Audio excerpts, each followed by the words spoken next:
however you want me to begin. I guess I'll start out by first stating my name. My name is Tony Coleman. I'm an attorney, office here in Oklahoma City. I've been retained by the Chambers to represent Adacia. This happened late yesterday evening.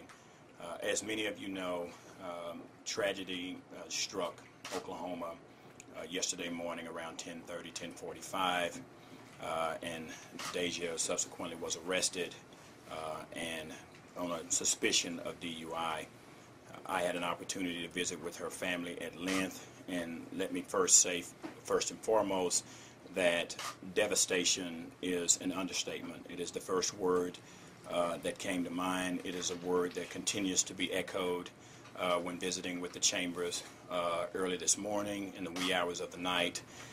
Everyone's absolutely devastated. There are absolutely no words that can express what Oklahoma as a state, what the city of Stillwater, the citizens of Stillwater is experiencing right now, and more importantly, the families of the victims that were lost, those that are fighting for their lives right now as we speak, those that will be recovering for the months and possibly even years to come. I had an opportunity to visit for about an hour last night with Ms. Chambers, and to the extent that I can, I'll be happy to share what, in my opinion, I gleaned from that interview with her. I've also had an opportunity to visit with those who were with her the night before. I had an opportunity to visit with those who were there present with her the morning of, prior to this horrible incident before it occurred. And I just want to say that on behalf of the Chambers, their thoughts and their prayers are with the family and the victims. They are absolutely devastated right now. They're beyond words. Calls that I've received from those who know Adacia as she is known are absolutely surprised that she's affiliated with anything as she's been affiliated with, arrested for. I do not know what charges she's actually going to be facing as we move forward. I have tried to reach out to the district attorney and I've yet to receive a response. My understanding is that she may be arraigned as early as tomorrow on some charges, but as we know, as these circumstances continue to unfold, other charges may be coming later in the future. But as of right now, I have no idea what she faces other than what's been communicated with reference to her suspicion of driving under the influence. Mr. Coleman, do you believe that she was driving under the influence, or do you think there was something else at play? I absolutely can rule out alcohol as a source of an intoxicant, if you will. I am certified and trained in DUI, DWI detection, and I know that without a doubt for someone to have been intoxicated to a point where their ability to operate a motor vehicle was impaired such that they could do what Ms.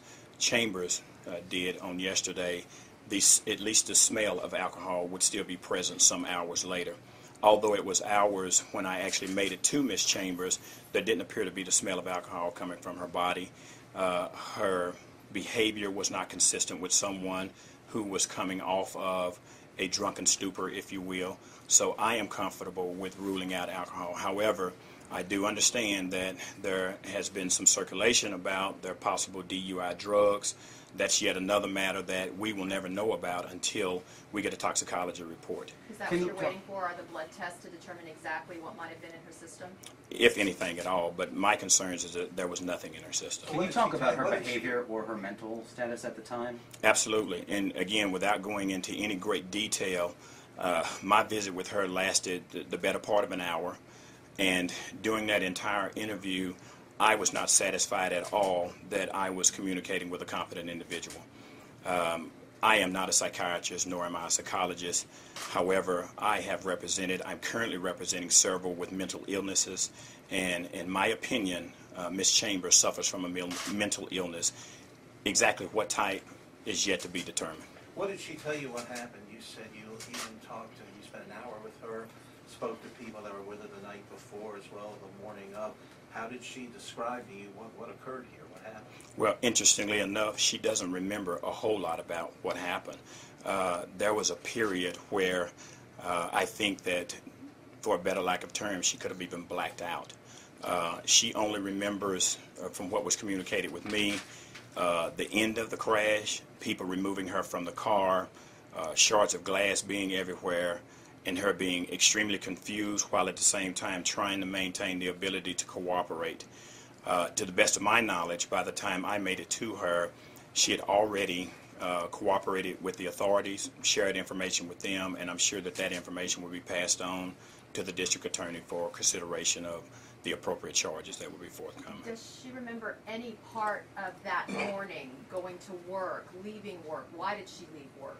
Absolutely. And again, there are certain aspects of it that I can't and I will not get into at this point in time, but I will say that the night before, as we've now learned, the OSU homecoming is probably ranked among the top in the nation. As such, quite a few come from near and far to engage and participate in what's known as a walk around. And I believe they just go sort of walking from neighborhood to neighborhood, observing and appreciating the decorations and celebration of the homecoming. On this particular evening, she was with her grandmother and her aunt. Both confirmed that she did not take any alcohol at any time. She's not a drinker. And to their knowledge, she didn't ingest any other types of intoxicants, whether it be amphetamines or barbiturates, anything of this nature. She didn't have. So, and then the prior morning, she went home, got up to leave for work. She was there with her living boyfriend at the time. An interview with him revealed that, again, she didn't have anything to consume that could be considered an intoxicant. She had trouble sleeping, obviously, which, of course, has been the case for quite some time. And she got up and made her way to work at some point in time. While at work, she was supposed to be there at 9. She did, in fact, leave work. And from the time she left work until the end of the crash, there's a very, very dark area there that's hard to recall for her right now. Was she on any prescription medications for anything? None that we know of. What is she being held on right now? Do you mind? Well, again, we all sort of received the same information at the exact same time. The reports that came out that she was immediately arrested under the suspicion of DUI. Now, generally speaking, everyone seems to assume that that means alcohol, but we do have, especially in the state of Oklahoma, you can be under the influence of drugs, so that's a DUI as well. And I think that the police acted appropriately here, considering the circumstances and making the assumption that there was something impairing her ability to operate a motor vehicle. What is her reaction to the aftermath? 4 dead, more than 40 injured. I asked that exact same question to her during my time with her, and I was not satisfied with the response, which is, again, why her competency is of great concern for me right now. What was her response? I'd rather not say. Can you tell us, does she have a history of mental illness? There is some history there, yes. Can you tell us what the history is? I'm learning as I move along, but there's a family history of it. There have been warning signs coming from Ms. Chambers for quite some time, for the past few years, to say the very least. And I think that, for the most part, those with mental illnesses engage in what we call strategies of concealment. They master the ability to conceal it. And I don't know if she was doing it willingly, or I don't know if she was doing it because she was unable to explain why she was feeling some of the things she was feeling. But there has been a pattern of behavior that probably should have been diagnosed and possibly treated long before yesterday. Can you elaborate on some of those warning signs? Just help us understand that. Well, one of the prime examples that I learned, it's been shared that there were several days that she would go without sleeping, a very uneasiness about her, uncertainty about her future, her perception about herself, her perception about what others thought about her, et cetera, et cetera.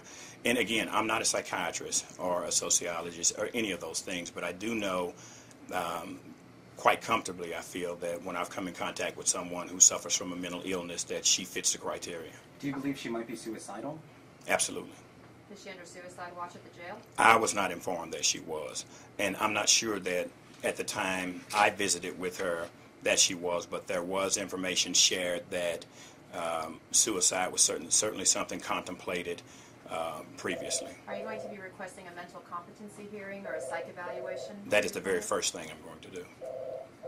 There are some reports from witnesses that saw her at the time of the crash that said she had a look of determination on her face, that she pretty much just gunned the car and went for the crowd. What can you say about that? I can't comment on that. I've not spoken with those witnesses. What little bit of video that has been made available certainly doesn't reveal her or a picture of her behind the wheel of the car. The only thing that I've been able to see thus far is the tail end of the car as it came to its final rest. You know, the previous reports that we saw and heard about bodies flying in the air and things of this nature, I didn't see any of that. So There's another witness too that says she looked upset, possibly crying when she left work. Could you comment on that? again, I can't comment on that. I've not spoken with that witness.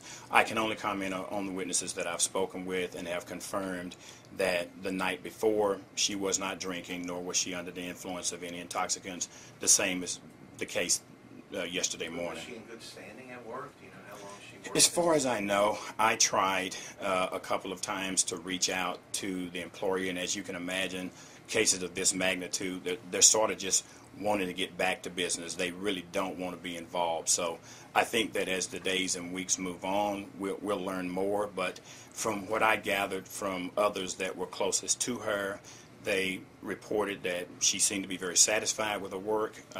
She was doing well at work. They enjoyed her being there.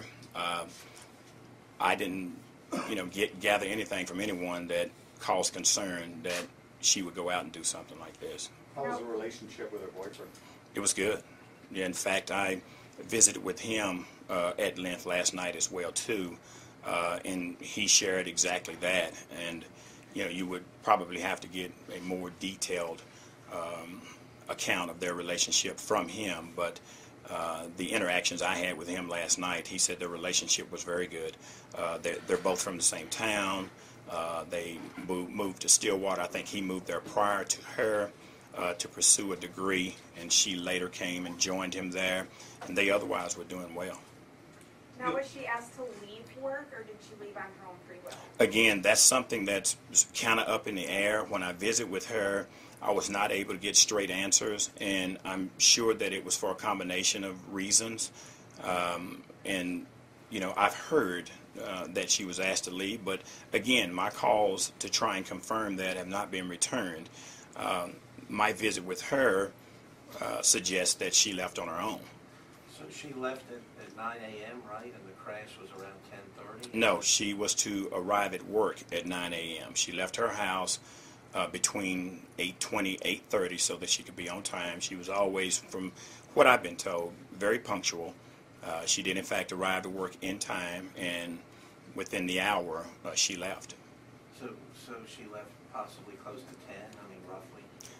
I don't know. But there was a gap you referred to from the time she left work and that you said is unclear to you. Well, from the time she left work until the conclusion of this crash, this incident, there's an area there where she doesn't remember much of anything.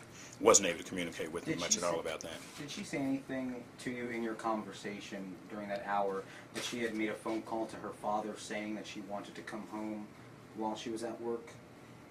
I didn't get that from her. You were only able to speak with her last night, not this morning? That's correct. I made my way to Stillwater about 8:45 yesterday evening, and I was there until after midnight. Now, mind you, that entire time was not spent in the city jail with her. I only spent about an hour with her. I spent the remainder of time interviewing others, such as her boyfriend, etc., and I left Stillwater maybe around 12:30, 1 o'clock this morning. Had she ever sought counseling or any sort of therapy growing up? Did her family ever seek anything like that for her growing up? The information of that has been disclosed, yes. Tony, a lot of people are painting your client as a monster, but that seems to me like you're saying that that's not what you saw. Well, no, I didn't see a monster. I certainly didn't see anyone who had an intent to do anything. I can certainly tell you this, with all the talk about ISIS, etc., And when we hear about mass casualties such as the one that unfolded yesterday, one of the very first things that came to mind was that it perhaps was a terrorist act. And I think all of us, it's safe to say, went into a mode where we were wondering what the next move was going to be, and we waited with bated breath for it to be revealed who the individual was. And then once we learned that, shortly thereafter, we started getting tidbits of information about Miss Chambers and her character. Number one, she wasn't a drinker. She wasn't a person known to do drugs. In fact, the only things that I've gotten from folks has been, these are Christian people. Her entire family are Christian people. She's Cherokee Indian. And they are very well known, loved, and respected in Ulagar, where they're from. And thus far, I've yet to find anyone to say anything bad. So while I will agree what happened yesterday was absolutely devastating, there are absolutely no words for it, the person I met with last night did not resemble a monster by any means. Can you share anything about just her past family relationship? Was she married previously, break up with a boyfriend, a relationship with her dad? Normal things. I think that her relationship with her father is perhaps more intact than that is with her mother. She is very close to her father and her paternal grandmother. In fact, that's who she was with the night previously doing the walk around. She was with her paternal grandmother and her aunt on her father's side, one of her father's sisters. And that relationship is solid. I think that there was perhaps maybe some separation anxiety when she left Ulagar to move to Stillwater with her boyfriend. But nothing unusual. It's pretty normal. Tony, could this have been a suicide attempt by her? Again, we could speculate about a lot of different things. I can't imagine that being a suicide attempt in the manner in which it was carried out. I don't see that. I see some other things that I'm not at liberty to say right now. I would much rather have those who are more qualified than I am, such as psychiatrists, etc., to do a mental health evaluation on her and let them reveal to us exactly what it is that she's plagued with. I'm simply saying that I'm satisfied, just based on my experience in having represented individuals with mental illnesses before, that she has the characteristics of someone that has a mental illness. It's just that simple. It really is. Do we know if maybe she was diabetic and could have gone into a diabetic coma or low blood sugar or anything? That is exactly one of the concepts that were introduced to me and that was shared with me by her boyfriend. He actually shared that with me. He says she's diabetic. She's not being treated for it. So there are a lot of different things that are in play here that, as the weeks and months unfold, we will learn more. But one thing I'm satisfied of, and that was a little bit disappointing at the same time, was to learn that, in my opinion, that she was not drunk. I think some of the first reports that came out, as they talked about the parade, they talked about, this is an event where alcohol is known to be a part of it. There's tailgating going on and this and that and the other. And I thought that, in my opinion, it was kind of unfair because it gave a parade that has a historical content to it an ugly eye in that, oh my God, people get drunk and this is what they do.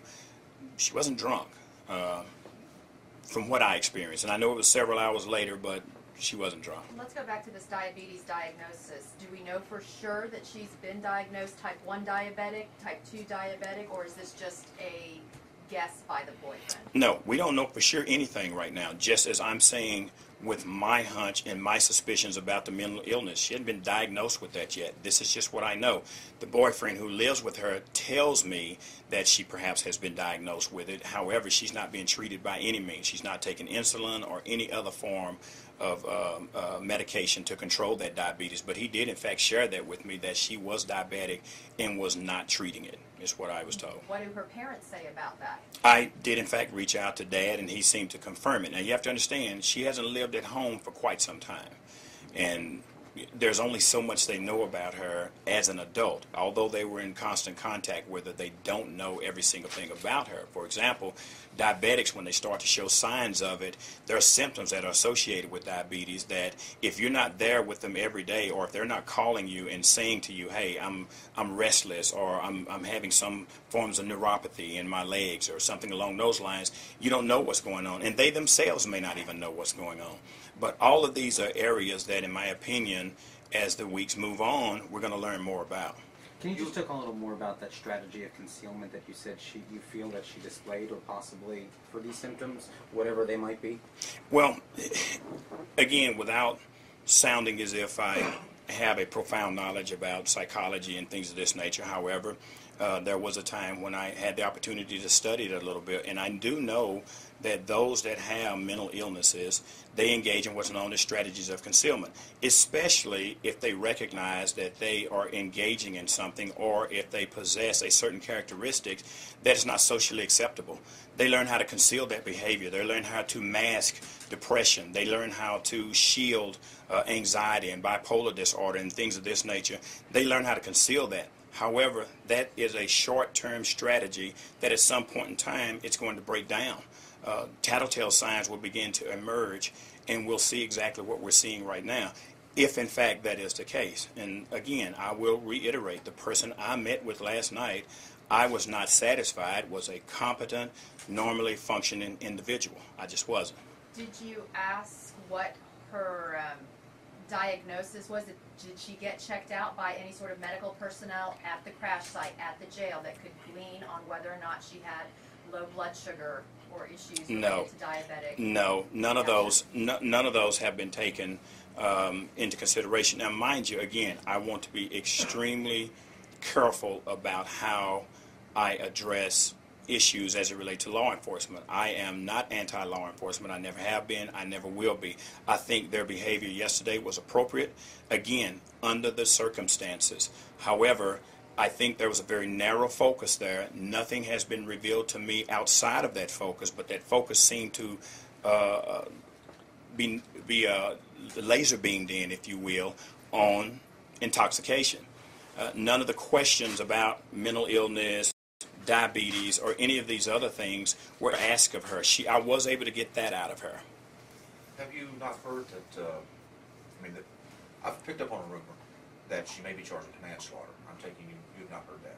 I've not heard that. Again, I tried to reach out to Ms. Thomas, and again, it being on Sunday, I've not gotten a confirmation on what charges will be forthcoming. There are a variety of charges that in the state of Oklahoma Ms. Chambers could face. We are looking at everything from possible murder down to negligent homicide. I myself don't see murder. I don't think the elements are actually there. However, I'm not the district attorney. I can see how she would be charged with manslaughter, but then I can also see how she'd be charged with negligent homicide as well. Where did she work? At Freddy's Frozen Custard there in Stillwater.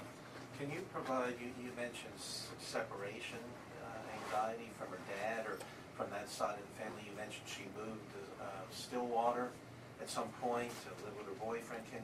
Can you give any sort of timeline when, how long ago that happened, when she moved, just to help us understand her? I would say on around 8 months or so.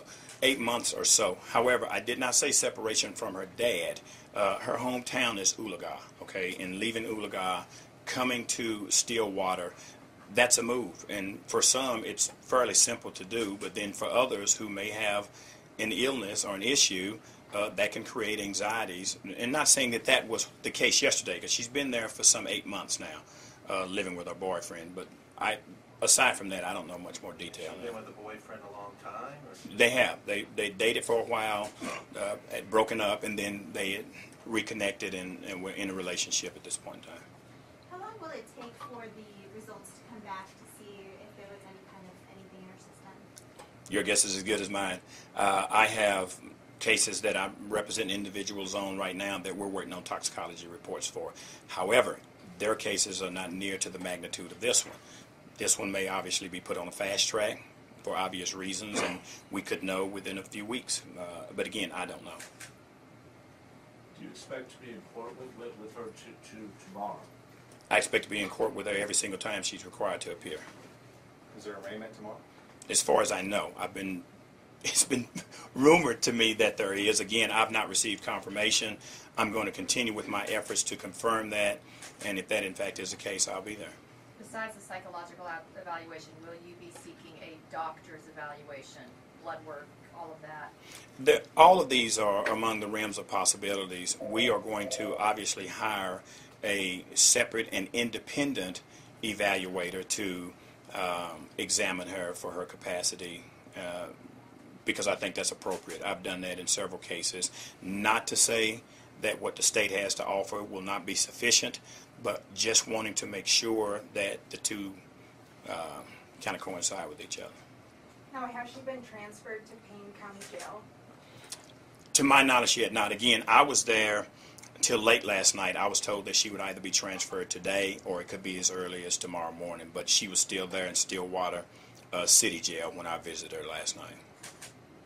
Okay, and we hear she might be in court tomorrow around 1 or 1:30. Do you know any clarification about that? And if in fact that is the case, it'll be for an initial arraignment, and that obviously is just to answer to the charges and the correctness of name. But not knowing full well now what the charges will be, that may not occur tomorrow. It may yet be another day or so. That is a decision that is solely up to the district attorney there, Ms. Thomason, so we'll have to wait and see. Will her family be there at the arraignment? My guess is they will. They are very, very supportive, and they're going to stick with her. They don't have a reason not to, while at the same time being very sensitive and understanding what the families of the victims are going through right now. Did she attend OSU at any time in her life? No, she didn't.